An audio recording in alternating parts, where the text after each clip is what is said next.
In this video, I'll be showing you how you can transfer from PayPal to your Gcash. First, you have to open your PayPal by going to paypal.com, and there you have to convert VUSD or any currency that you have into PHP, since Gcash only receives PHP. Now, tap the three dotted icon beside the USD, and this will open this. Tap the convert currency. Now, select Philippine Peso, then click next. Now, this will show you a new page where you have to input the conversion amount. For example, is $10. Once you have decided for the conversion amount, click the next button and then tap the convert now.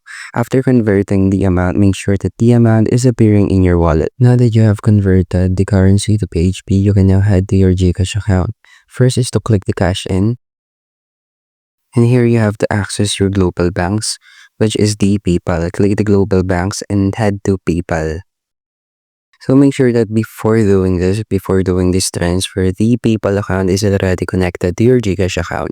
Just enter the amount here of your transaction or the amount that you want. Click the next button.